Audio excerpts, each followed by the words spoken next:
bước đi nhanh qua con đường mưa thì anh đã không gặp người. Nếu ngày xưa em nhìn anh nhưng không mỉm cười thì anh đã không mộng mơ.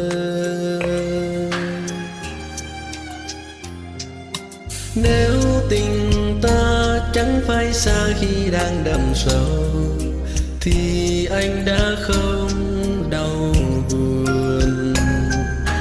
Nếu lòng anh không còn yêu em hơn chính mình thì anh đã quên đường em. Làm sao để đường xưa đừng in dấu chân anh mỗi ngày, làm sao cho lòng anh thôi gọi tên em trong mỗi giấc mơ. Làm sao để mưa mùa thu đừng rơi khi anh đang nhớ em, làm sao khi thấy mưa anh không buồn. Làm sao để quên niềm vui, niềm hạnh phúc khi anh có người. Làm sao quên ngày chia tay, lệ em rơi trên đôi má cay.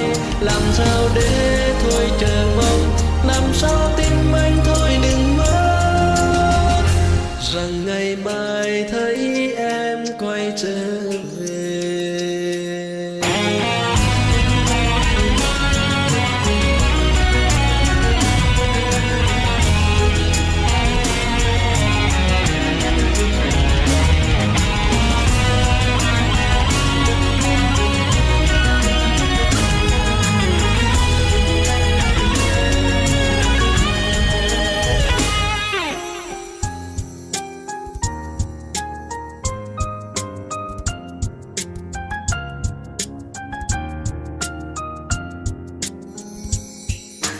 Nếu ngày xưa bước đi nhanh qua con đường mưa thì anh đã không gặp người.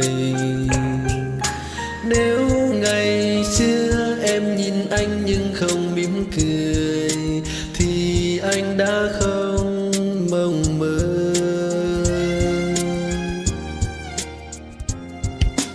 Nếu thời gian có quay về trước khi gặp em thì anh vẫn xin đi cùng. Nếu ngày xưa mưa mùa thu rơi trên lối về thì anh vẫn không vội qua. Làm sao để đường xưa đừng in dấu chân anh mỗi ngày, làm sao cho lòng anh thôi gọi tên em trong mỗi giấc mơ. Làm sao để mưa mùa thu đừng rơi khi anh đang nhớ em, làm sao khi thấy mưa anh không buồn. Làm sao để quên niềm vui, niềm hạnh phúc khi anh có người. Làm sao quên ngày chia tay, lệ em rơi trên đôi má cay. Làm sao để thôi chờ mong, làm sao tim anh thôi đừng mất rằng ngày mai thấy em quay trở về.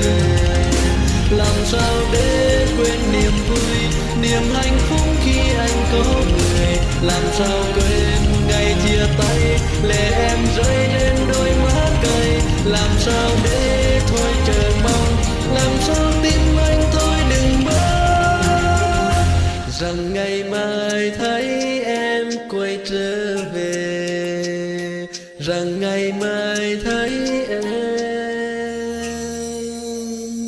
quay trở về.